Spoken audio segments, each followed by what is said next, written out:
जय श्री कृष्ण।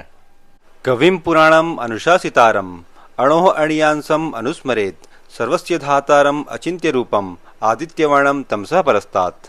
मनुष्य को चाहिए कि परम पुरुष का ध्यान सर्वज्ञ, पुरातन, नियंता, लघुत्तम से भी लघुतर, प्रत्येक का पालन करता, समस्त भौतिक बुद्धि से परे, अचिंत्य तथा नित्य पुरुष के रूप में करे।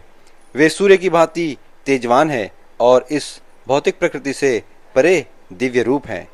भगवान समस्त वस्तुओं के उद्गम हैं, प्रत्येक वस्तु उन्हीं से उत्पन्न है। वे ब्रह्मांड के परम नियंता भी हैं। वे मनुष्यों के पालक तथा शिक्षक हैं। वे अणु से भी सूक्ष्म हैं। आत्मा का परिमाप हमारे शरीर के एक बाल के अग्रभाग के 10,000वें टुकड़े के बराबर है। इतने छोटे से आत्मा के भीतर परमात्मा का भी वास होता है, इसलिए वे लघुतम से भी लघुतर अर्थात अति सूक्ष्म कहलाते हैं। परमेश्वर के रूप में वे परमाणु में तथा आत्मा के भीतर भी प्रवेश कर सकते हैं और परमात्मा रूप में उसका नियंत्रण करते हैं। हम आश्चर्य करते हैं कि सारे लोग किस प्रकार वायु में तैर रहे हैं। यहाँ यह बताया गया है कि परमेश्वर अपनी अचिंत्य शक्ति द्वारा इन समस्त विशाल लोकों तथा आकाश गंगाओं को धारण किए हुए हैं।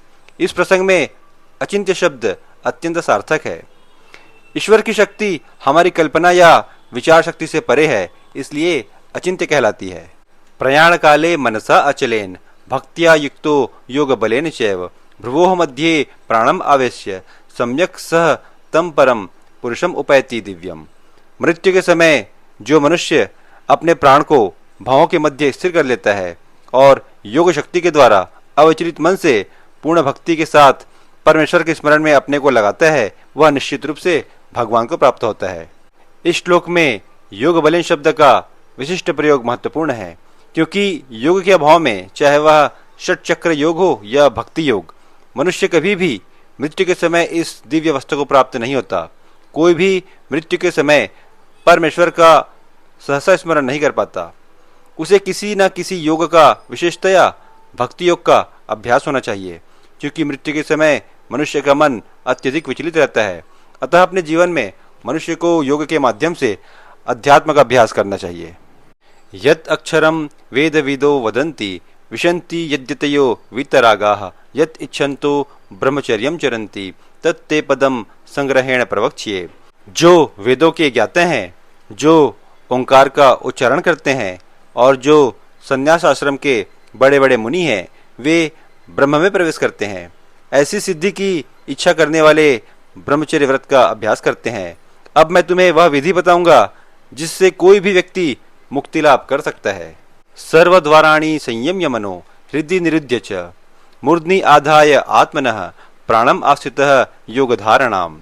इंद्रियों की समस्त क्रियाओं से विरक्ति को योग की स्थिति अर्थात योग धारणा कहा जाता है। इंद्रियों के समस्त द्वारों को बंद करके तथा मन को हृदय में और प्राणवायु को सिर पर केंद्रित करके मनुष्य अपने को योग में स्थापित करता है।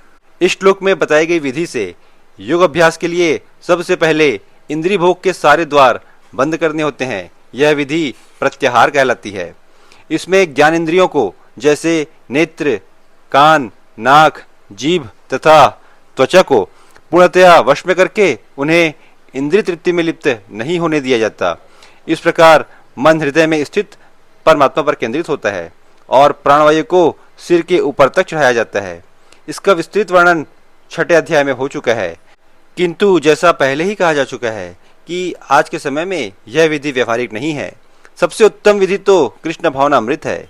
यदि कोई भक्ति में अपने मन को कृष्ण में स्थिर करने में समर्थ होता है तो उसके लिए अविचलित दिव्य समाधि में बने रहना सुगम हो जाता है। गीता के श्लोकों को क्रमशः सुनने के लिए आप हमारे प्लेलिस्ट पर जा सकते हैं। राधे राधे।